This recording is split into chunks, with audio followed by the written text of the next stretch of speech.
नमस्कार, IND special में आपका स्वागत है। मैं हूं मनोज सैनी। निकाय पर ब्रेक। क्या मध्य प्रदेश में अब नगरीय निकाय के चुनाव अभी नहीं होंगे? क्योंकि खुद मध्य प्रदेश सरकार के नगरीय आवास मंत्री भूपेंद्र सिंह ने कह दिया है कि 6 महीने चुनाव कराना संभव नहीं है। इससे पहले हाई कोर्ट ने निर्वाचन आयोग में पेश किया था जवाब, और MP में फिलहाल अब ऐसा लगता है कि तीसरी लहर की आशंका के चलते चुनाव टाल दिए गए। चुनाव पर रोक लगाने को लेकर लगी याचिका पर SC में सुनवाई हुई है। निर्वाचन आयोग ने SC में दिया था जवाब, और जनता की पूरी सुरक्षा को ध्यान में रखकर होंगे चुनाव, ऐसा कहा गया। और यह भी कहा गया कि पूरी रिपोर्ट आने के बाद हाई कोर्ट ने कहा है कि निर्णय लिया जाएगा। लेकिन उसके तत्काल बाद भूपेंद्र सिंह भी सामने आए। उन्होंने कहा कि जिस तरह की स्थितियां दिखाई दे रही है, 6 महीने तो अभी संभव नहीं है कि चुनाव कराया जाए। तो अब इसके पीछे क्या माना जाए? लेकिन कांग्रेस कह रही है कि बीजेपी को हार का डर है और चुनाव आयोग पर भी सवाल खड़े किए। जरा सुन लेते हैं नगरीय आवास मंत्री भूपेंद्र सिंह ने क्या कहा और क्यों लगा निकाय पर ब्रेक। सुनिएगा, उसके बाद फिर कांग्रेस ने जो पलटवार किया वो भी आपको सुनाएंगे। सुनिए।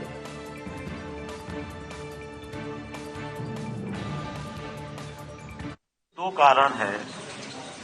एक तो जैसा राज्य निर्वाचन आयोग ने सुप्रीम हाई कोर्ट में कहा है कि कोरोना की परिस्थितियों को देखते हुए चुनाव कराना भी संभव नहीं है। इसका दूसरा पक्ष जो है वो ये है कि ग्वालियर हाई कोर्ट ने भी जो आरक्षण है उसको लेकर स्टे दिया हुआ है, जिसके खिलाफ राज्य सरकार सुप्रीम कोर्ट गई है। तो अभी ना सुप्रीम कोर्ट का कोई निर्णय आया है और अभी ये तय नहीं हुआ है कि आरक्षण रोटेशन के आधार पर होगा कि पूर्व की तरह जनसंख्या के आधार पर होगा। अगर आरक्षण रोटेशन के आधार पर होता है तो पूरे प्रदेश में हमें पहले तो एक्ट बनाना पड़ेगा। एक्ट बनाने के बाद पूरे प्रदेश में हमें फिर से आरक्षण की प्रक्रिया नए सिरे से करना पड़ेगी। इस सब में कम से कम 6 माह का समय लगेगा, और इसलिए कोरोना को भी देखते हुए और कानूनी पक्ष को भी देखते हुए 6 माह तक अभी चुनाव होने की कोई संभावना नहीं। जनवरी के पहले कि चुनाव करा लें, ये तो बीजेपी के नीचे के कार्यकर्ताओं में भगदड़ मची थी। सगुफा छोड़ा कि चुनाव हो रहे हैं, तो ताकि बेचारा फिर बीजेपी का कार्यकर्ता पार्षद का टिकट के लिए, नगर पालिका के टिकट के लिए लग जाए। तो वही बात आज सामने आई। कोई चुनाव ना अभी कराने वाले नहीं। स्थिति बीजेपी की बहुत खराब है। अब भूपेंद्र सिंह जी कह रहे हैं नए सिरे से तैयारी। अब यह नया और पुराना तरीका क्या होता है? चुनाव का तरीका तो एक ही है। चुनाव आयोग के राम तैयार है, तुम और कौन सी तैयारी करोगे?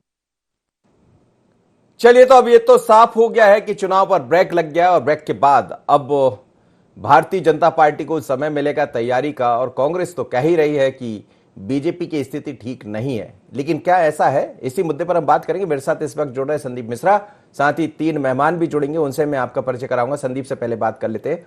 संदीप, क्या कहेंगे? क्या नगरीय निकाय चुनाव तो अब जैसा भूपेंद्र सिंह ने साफ संकेत दे दिए हैं कि टाल दिए गए, 6 महीने तक संभव भी नहीं है। जिस प्रक्रिया का वो जिक्र कर रहे हैं वो प्रक्रिया पूरी हो नहीं पाएगी। आरक्षण का जिक्र भी उन्होंने किया है कि रोटेशन पद्धति की जो बात कही जा रही, तो क्या ये माना जाए कि एक मौका और मिल जाएगा बीजेपी को इस बीच में तैयारी करने का? बिल्कुल, बीजेपी को यहाँ पर मौका मिलेगा। कुछ बातें पुरानी हो जाएंगी, क्योंकि जिस तरह से कोरोना काल में स्थितियां देखने को मिली थी, तो वो कहीं ना कहीं वो चीजें पुराने हो जाएंगी। लोगों का एक कहीं ना कहीं जो आक्रोश था, खासतौर से शहरी क्षेत्रों में, क्योंकि कुछ दिक्कतें तो हुई थी कोविड के कारण, तो वो चीजें धीरे धीरे कुछ पुरानी हो जाएंगी। और जो कहते हैं कि धूल जमना, तो जब धूल जमेगी तो बीजेपी को नए सिरे से तैयारी करने को मौका जरूर मिलेगा। तो यहाँ पर सियासत होना भी लाजमी था। कांग्रेस पार्टी के पास फिलहाल तो मौका है भारतीय जनता पार्टी को घेरने का, और वो चीज कांग्रेस की तरफ से शुरू हो चुकी है। जिस तरह से लगातार कांग्रेस की ओर से लगातार आरोप लगाया जा रहा है कि भाजपा क्योंकि यहां पर फिलहाल बैकफुट में है और हारने की स्थिति में है, इसलिए प्रदेश की सरकार निर्वाचन चुनाव नहीं कराना चाहती है। और वो चीज अब कहीं ना कहीं कांग्रेस का जो सारे आरोप थे, तो कारण कुछ भी रहे हों, लेकिन जिस तरह से चुनाव पीछे हुआ है, तो फिलहाल यहाँ पर कांग्रेस तो अब आरोप लगाने के लिए खुलकर सामने जरूर दिख रही है। जी, लेकिन क्या ये समझ आ रहा था संदीप की जिस तरह से स्थितियां है, चाहे वो महंगाई की बात करें या अन्य मुद्दों पर, सरकार पर सवाल भी खड़े हुए, लेकिन इस बीच सरकार ने कई तरह की सौगातें भी दी है सरकार की तरफ से, चाहे कर्मचारियों की बात करें या नगरीय निकाय क्षेत्रों में हम देख रहे हैं बहुत ऐसे काम सरकार कर रही है। तो ये माना जाए कि वो जो चीजें दिखाई दे रही थी, कोविड को लेकर कुछ सवाल उठ रहे थे, अब उसको भी संभाल पाएगी सरकार और एक अलग तरह का रास्ता अपना तैयार कर पाएगी। देखिए, सरकार ने भी भरपाई करने की कोशिश बहुत कुछ की है, लेकिन जिस तरह से भी आपने महंगाई की बात कही, महंगाई का ज्वलंत मुद्दा है जो है महंगाई।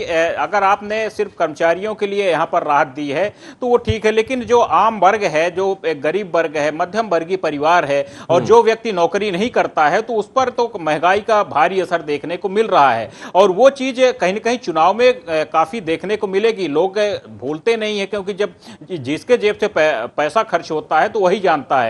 तो यहां पर लोगों पर आर्थिक बोझ बढ़ा है। करीब अगर हम 4-5 महीने पर नजर डालें तो कम से कम हर व्यक्ति के जेब में 4 से 5 हजार रुपए का बोझ पड़ा है। आज आप राशन भी लेने जाते हैं तो सभी राशन की वस्तुएं महंगी हो चुकी हैं। 20 से 25-30 रुपए तक सारी वस्तुएं महंगी हो गई हैं। यानी कि सारी वस्तुओं के साथ साथ गैस भी अब आप देखें सिलेंडर तक महंगा हो चुका है। तो लोगों में कहीं ना कहीं एक आक्रोश है जिसको पाटने के लिए जिस एक समय की दरकार है, और वो चीज भारतीय जनता पार्टी यहां पर बखूबी समझती है।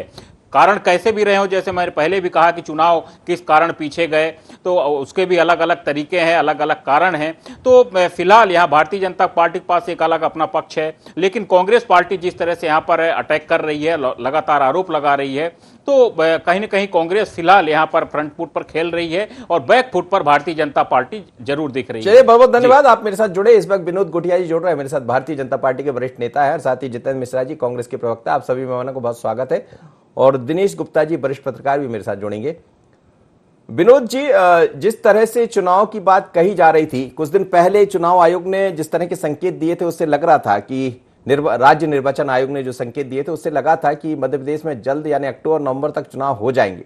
लेकिन अब भूपेंद्र सिंह जी कह रहे हैं कि चुनाव अभी कराना संभव नहीं है, चाहे उन्होंने सुप्रीम कोर्ट का जिक्र किया हो या फिर बात आरक्षण की हो। क्या ये माना जाए एक और मौका मिलेगा बीजेपी को तैयारी करने का? देखिए, सवाल इस बात का नहीं है कि बीजेपी को तैयारी का मौका मिलेगा कि नहीं मिलेगा। बीजेपी तो एक राजनीतिक व्यवस्था है जो 365 दिन संचालित रहती है और हर तरह से तैयार रहती है। सवाल ये है कि मध्य प्रदेश की जो परिस्थिति है और देश की जो परिस्थिति है कोरोना काल के अंतर्गत, उसको ध्यान में रख के चुनाव होना चाहिए कि नहीं होना चाहिए। और मुझे लगता है कि सरकार ने अगर ये निर्णय लिया है, कुछ लोग इस बात को लेकर न्यायालय में भी गए थे, तो न्यायालय का भी अपना कुछ अभिमत, मुझे एकदम एग्जैक्ट नहीं है लेकिन कुछ अभिमत आया है इस संदर्भ में। तो उन दोनों परिस्थितियों में सरकार ने ये बहुजन हिताय निर्णय लिया होगा कि अभी जो स्थानीय चुनाव हैं इनको नहीं कराया जाए तो ज्यादा बेहतर है। बाकी भारतीय जनता पार्टी तो जब चुनाव हो जाए तब तैयार है, हम तो सिद्ध हैं, कोई कारण ही नहीं है कि चुनाव लड़ने में हम पीछे हटें। जी जी जितेंद्र मिश्रा जी, मौका आपको भी मिल जाएगा, आप लोग भी इस समय तैयारी में जुटे हैं, एक और तैयारी का मौका मिलेगा कांग्रेस को? नहीं, देखिए, मैंने पहले भी कहा था कि सरकार चुनाव कराना नहीं चाहती क्योंकि सरकार के लिए परिस्थितियां विपरीत हैं। आप ये बताइए, आज इस महंगाई के दौर में डीजल पेट्रोल से लेकर रसोई गैस तक रसोई का सामान पूरा महंगा हुआ है, सरकार कैसे चुनाव में जाएगी? किसान नाराज है, जूनियर डॉक्टर नाराज है, नर्स नाराज, व्यापारी नाराज, मजदूर नाराज। सरकार की हिम्मत नहीं पड़ रही चुनाव में, इसलिए बहाने ढूंढे जा रहे हैं। बीच कोरोना काल में आपने देखा दमोह चुनाव करा दिया गया क्योंकि इन्हें लग रहा था कि सारी सीटें जीत रहे, दमोह भी जीत जाएंगे। दमोह के परिणाम ने भारतीय जनता पार्टी को आश्चर्यचकित कर दिया कि ऐसा कैसे हो सकता है, जनता इतनी खिलाफ है। सच बात मनोज जी ये है कि सरकार चुनाव कराने के मूड में नहीं है क्योंकि सरकार को मालूम है कि परिस्थितियां विपरीत है। आने वाले नगरीय निकाय चुनाव में सरकार को नुकसान उठाना पड़ सकता है। रहा चुनाव हमारी तैयारी का, तो हम तो पहले भी तैयार थे नगरीय निकाय चुनाव को लेकर के। आपने देखा, हमने सबसे पहले पर्यवेक्षक भेजे, हमने सबसे पहले सर्वे कराया, हमने इनसे आगे बढ़ करके टिकट की घोषणा भी, हमारे तो 2-3 उम्मीदवार भी जारी कर दी थी हमने सूची को लेकर के। आज भी हम तैयार है, चुनाव की घोषणा होने दीजिए, भारतीय जनता पार्टी को समझ में आ जाएगा। जी, दिनेश गुप्ता सर जुड़े हैं मेरे साथ, वरिष्ठ पत्रकार हैं। सर, स्वागत है आपका। क्या ये माना जाए, जैसा भूपेंद्र सिंह जी कह रहे हैं कि 6 महीने तो चुनाव कराना संभव नहीं है, तो ये मजबूरी है या जरूरी है? नहीं देखिए, हम भूपेंद्र सिंह जी कह रहे हैं, इससे पहले ये देखें कि हमारा जो राष्ट्रीय चुनाव आयोग है जी। वो उपचुनाव के बारे में क्या कह रहा है। आप देखिए कि उपचुनाव की स्थिति नहीं थी, इस कारण वहाँ उत्तराखंड में आपको मुख्यमंत्री बदलना पड़ा, क्योंकि वो उपचुनाव 6 माह के भीतर विधायक नहीं बन सकते थे।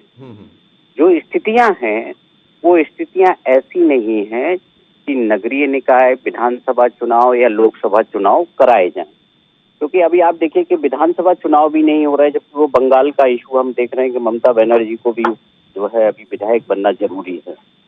तो जब तक हम थर्ड वेव को लेकर जब आशंकित हैं, तो उस बीच यदि हम चुनाव कराएंगे तो मुझे लगता है वो किसी भी राज्य के हित में नहीं होगा। जी जी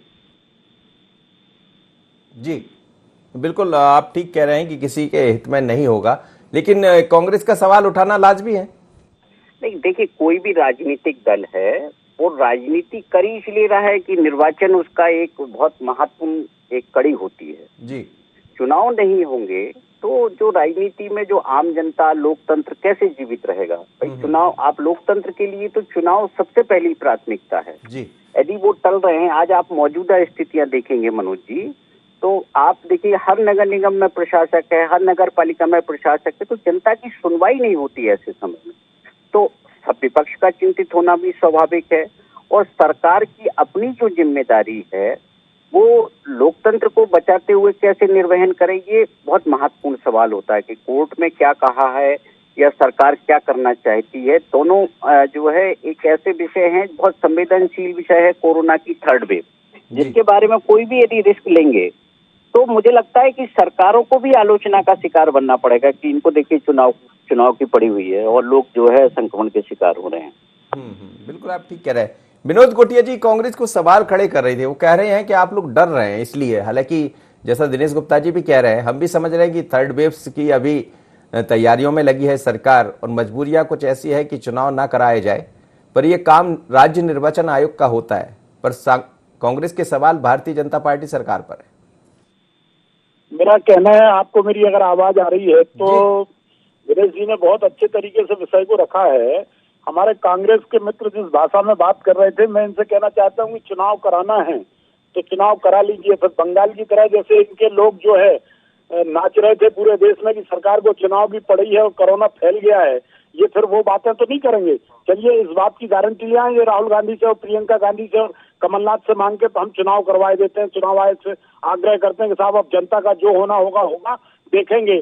क्योंकि कांग्रेस को ऐसा लगता है कि बीजेपी मैदान छोड़ रही, इसलिए चुनाव करा देना चाहिए। इस तरह की बचकानी दलीलें देके आप ये कहना चाहोगे बीजेपी चुनाव से बच रही है, तो मुझे लगता है कि इनको कॉन्स्टिट्यूशनल चीजों का ज्ञान नहीं है। दमोह का उदाहरण दे रहे हैं कि चुनाव हो गया, वो हमारी कॉन्स्टिट्यूशनल बाध्यता थी, और इसलिए जब चुनाव आयोग ने कहा कि चुनाव नहीं होंगे तो आपने उत्तराखंड का मामला देख लिया कि हमने अपने चीफ मिनिस्टर को रिजाइन करा लिया इसी बात को लेके। तो कुल मिला के मध्य प्रदेश की जनता का हित सर्वोपरि है। भारतीय जनता पार्टी चुनाव से भागने वाली नहीं है। पिछले 50 साल में हमने इनको धीरे धीरे करके मध्य प्रदेश से भगा दिया है। ये भारतीय जनता पार्टी है, ये इनको स्मरण रखना चाहिए। जितेंद्र मिश्रा जी, देखिए मनोज जी, है क्या जोर से चिल्लाने से आपकी नीयत समझ में ना आए ऐसा नहीं होता है। आप क्यों भाग रहे हैं ये सब समझ रहे हैं। दमोह चुनाव आपकी बाध्यता थी, नगरीय निकाय चुनाव आपकी बाध्यता नहीं है, पश्चिम बंगाल का चुनाव आपकी बाध्यता थी। ये था कि आपको उम्मीद थी कि पश्चिम बंगाल में हम जीत जाएंगे, 150 का फार्मूला लेके चल रहे थे। जब भी हम कह रहे थे देखिए कोरोना काल है, चुनावों को नहीं कराना चाहिए, मध्य प्रदेश की सरकार गिराई, बेंगलोर ले जाके विधायकों, तब आपको कोरोना समझ में नहीं आ रहा था। आज आपको लग रहा है कांग्रेस कह दे। उस दिन आपने पूछा था, कांग्रेस जब मना कर रही थी कि चुनाव नहीं होना चाहिए, कोरोना ने दस्तक दे दी। जब आप बेंगलोर ले जाके विधायकों को बैठाते हैं, आपके मुख्यमंत्री शिवराज सिंह जी कहते हैं कोरोना का डरोना बता रहे हैं। आज क्यों डरोना आपकी समझ में आ गया? जब इनिशिएटिव स्टेज थी, जब भी आपको कंट्रोल करना था। असल बात यह है कि कोरोना का कोई लेना देना नहीं है आपसे, आपको सिर्फ पराजय का भय सता रहा है, जिसको लेकर के नए नए तर्क दिए जा रहे हैं। सबको समझ में आ रहा है चुनाव में जाने की स्थिति में नहीं है आप लोग। हमने पहले भी कहा था कि जिस तरह की आपके क्रियाकलाप है, चाहे कोर्ट का सहारा लेना, चाहे जवाब ना देना, या किसी से अर्जी लगा करके आप अपने आप को सुरक्षित कर रहे हैं। लेकिन इसको आपने तो स्वीकार सवाल करना खड़े चाहिए। किए थे जितेंद्र जी, पश्चिम बंगाल को लेकर आपने सवाल उठाया था, हालांकि दमोह में आप जीत गए तो सवाल आपने नहीं उठाया। दूसरी तरफ ये भी आप लोग कह रहे हैं कि एक तरफ तीसरी लहर की तैयारी नहीं है, और अब थर्ड वेव से यदि आती है, तीसरी लहर दिखाई देती है, तो उसमें चुनाव कैसे संपन्न होंगे? नहीं तो ये बताइए, जब सेकंड लहर में आपने चुनाव कराए, जब कैसे संपन्न हो गए? या तो बोलिए कि हमारी गलती थी, या ये बोलिए कि भर कोरोना के समय में हमने विधायकों को बंगलोर ले जाके बंद किया, हमने चुनाव के लिए ज्यादा इंटरेस्ट हमारा था जब कोरोना की लहर थी। आप स्वीकार कीजिए कि हमारा पर्सनल इंटरेस्ट था, हमको सरकार बनाना थी, इसलिए हमने चुनाव कराए, कोरोना हमने किनारे रख दिया। क्यों पश्चिम बंगाल में सब लोग मना कर रहे थे कि रैली बंद करिए, सबसे ज्यादा प्रधानमंत्री घूम रहे थे, इतने सारे मंत्री सांसद लगा रखे थे आपने, आप भीड़ को तारीफ कर रहे थे कि इतनी बड़ी विशाल जनसमूह बंगाल में हमने कभी नहीं देखा। ये सब क्या था? या तो उस बात को स्वीकार कीजिए या इस बात को स्वीकार कीजिए। जी दिनेश गुप्ता सर, ये आप सुन रहे थे दोनों मेहमानों का, आपकी प्रतिक्रिया भी चाहूंगा, लेकिन क्या ये भी जो दिखाई दे रहा है स्थितियां परिस्थितियां, महंगाई का एक अलग मामला है जिसको लगातार वो दिखाई दे रहा है, हर कोई उससे जूझ रहा है, कुछ ऐसी चीजें, कोविड के बीच में भी कुछ सवाल खड़े हुए, हालांकि सरकार ने बहुत बेहतर काम किया है उसमें, तो क्या ये भी परिस्थितियां अनुकूल नहीं है अभी? देखिए मनोज जी, आप महंगाई तो दिन ब दिन बढ़ना है। आज आपको महंगाई ऐसा विषय तो है नहीं है कि यदि हम 6 महीने बाद जो है महंगाई फिर से जो है वो पहुंच जाएगी कि 2 साल पहले जो स्थिति थी उसी उस स्थिति में पहुंच जाए। महंगाई एक ऐसा है कि हमेशा से मुद्दा रहा है राजनीति में और हमेशा से बढ़ती रही है।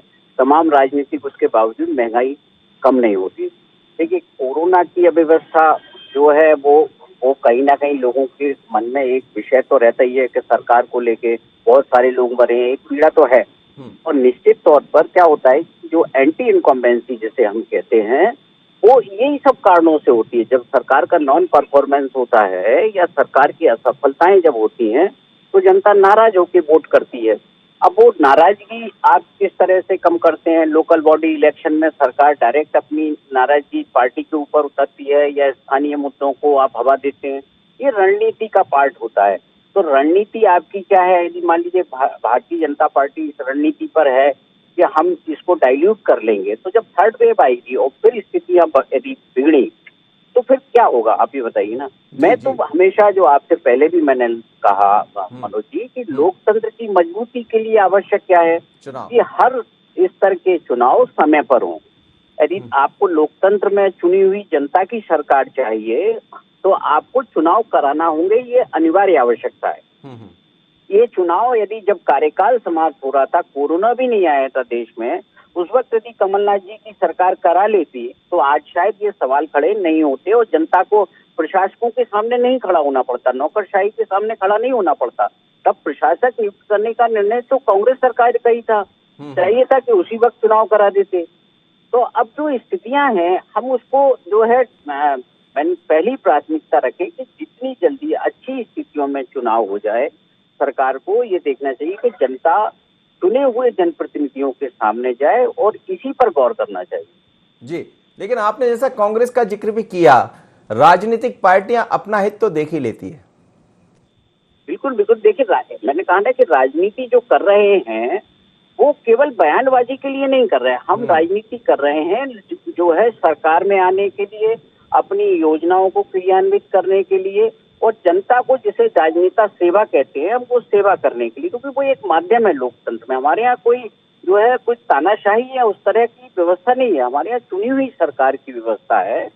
तो कोई भी राजनीतिक दल है उसके लिए जो पावर मिलती है वो इलेक्शन से ही मिलती है। जी जी बिल्कुल। विनोद गोठिया जी, सवाल ये भी है कि ठीक है, अब वो स्थितियां तो दिखाई दे रही है, मामला सुप्रीम कोर्ट भी जाएगा, भूपेंद्र सिंह जी कह रहे हैं कि हम अपना पक्ष भी वहां रखने वाले हैं अपने तरीके से, लेकिन सवाल यहाँ एक बड़ा ये भी खड़ा होता है कि जो तैयारियां हैं उसका मौका तो खैर आपको मिलेगा, समय होता तो ज्यादा समय मिलता है तो तैयारियां हो जाती है, पर कुछ ऐसे मुद्दे हैं जिनका जिक्र मैं दिनेश गुप्ता जी से भी कर रहा था, वो कहीं ना कहीं अभी हाल में एक मुश्किल भरे तो हैं सरकार के लिए भी। मैं देखिए अकेले सरकार के लिए कोई चीज मुश्किल नहीं है, पूरे देश के सामने एक मुश्किल खड़ी है, ये आप भी स्वीकार करते हैं। चाहे वो व्यापार का क्षेत्र हो, चाहे वो कृषि का क्षेत्र, जिस सेगमेंट में आप हाथ डालेंगे वहां इस कोविड जैसी महामारी के कारण देश और दुनिया के सामने एक अलग तरह का संकट है और उसको देखने वाले लोग अपने अपने नजरिए से देख रहे हैं। सरकार का काम है कि जनता की जिंदगी को बचा के सुरक्षित रास्ते पर ले जाना और उस दिशा में सरकार प्रयास कर रही है। अब जो लोग आज इस बात को कहते हैं, जैसे अभी गुप्ता जी कह रहे थे इस बात को, उन्हें एक अच्छी बात कही कि आप चुनाव और संविधान के प्रति अगर इतने लायल थे तो वाई नॉट, कमलनाथ जी ने क्यों नहीं समय से चुनाव करा दिए? टाल मटोल तो उन्हीं ने शुरू की। उनको लगा कि पहले हम अपने प्रशासक बिठा लेंगे, फिर जैसी कठपुतली हम नचाएंगे वैसा नचा के और पूरे प्रदेश में चुनाव कराएंगे।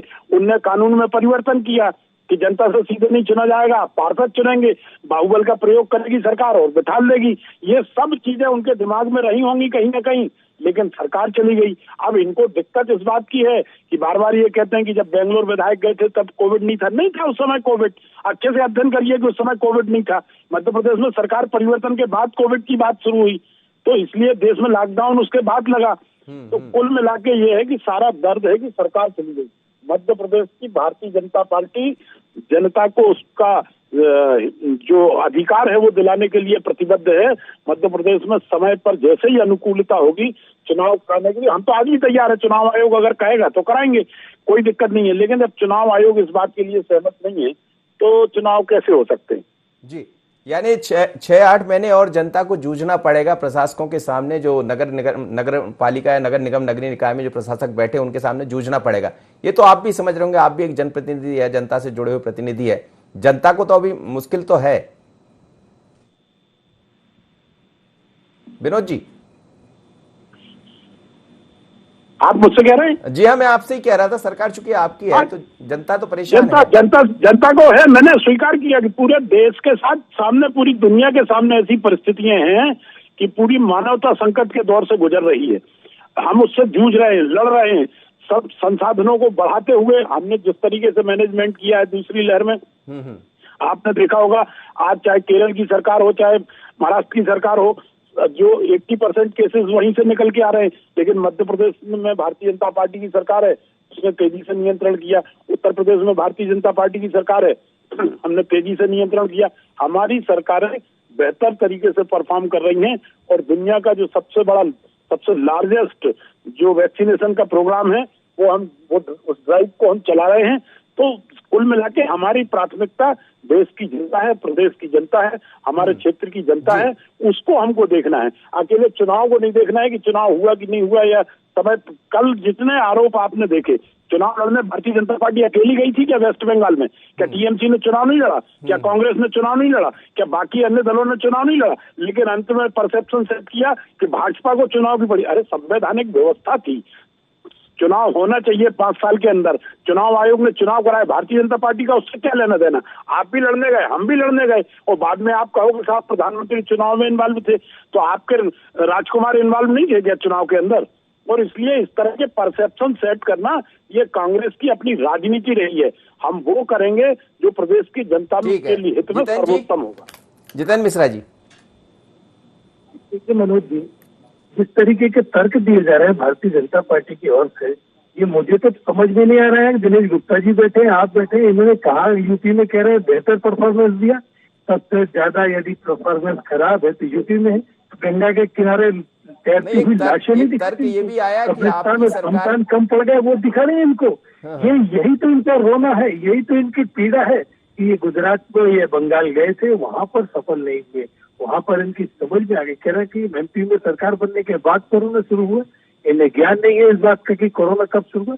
एमपी की सरकार में कोरोना शुरू हुआ, हमने मना किया, हमने सत्र को टालने का प्रयास किया कि कोरोना है, लेकिन इन्होंने जबरदस्ती चुनाव जबरदस्ती सत्र बुलाने के लिए इन्होंने राज्यपाल महोदय का सहारा लिया। मैं कहना नहीं चाहता माननीय राज्यपाल महोदय के विषय में कुछ भी, लेकिन मेरा ये कहना है कि आपका आज आप कह रहे हैं कि आपने ये व्यवस्था लेकर आए पार्षद चुनाव, आप सरकार में थे, आप बदल देते क्या? आपका इंटरेस्ट नहीं, लेकिन आपको भी तो मौका मिला था ना जितेंद्र जी। बात का प्रचार है, आप भी सरकार में थे, आपको लाना था, आपने अध्यादेश ला करके सत्र को टाल दिया ताकि जो कि व्यवस्था रहे, कांग्रेस के सर में घोड़ा दिया जाए। ये सब चीजें जनता समझती है, जनता तैयार है। आप भी सवाल का जवाब नहीं दे पाए, आपको भी मौका तो मिला था ना। जनता पार्टी के लोग क्षेत्र में जाए तो समझ में आ जाएगा। चलिए, बहुत बहुत धन्यवाद आप सभी मेहमानों को मेरे साथ जुड़े। लेकिन मौका तो कांग्रेस के पास भी था, जब चाहती तो चुनाव करा लेती कि, लेकिन राजनीति में यही होता है कि सब जब सत्ता में बैठते तो अपने हिसाब से काम करते हैं, लेकिन चुनाव कराना निर्वाचन आयोग का काम है, सरकार का नहीं। कानून तो यही कहता है, पर इस बीच में कई तरह के सवाल उठते रहते हैं। अब ये मानकर चलिएगा आप कि निकाय पर अभी तो ब्रेक है। अब ये ब्रेक कब हटेगा, जैसे संकेत मिल रहे कम से कम 6 महीने तो इंतजार करना होगा, यानी जनवरी के बाद तो फिर नई तैयारी होगी और नई बातें भी होंगी। लेकिन इस बीच में सवाल जवाब चलते रहेंगे। निकाय पर ब्रेक, इतना ही। मुझे दीजिए इजाजत, बने रहिए यानी 24 पर।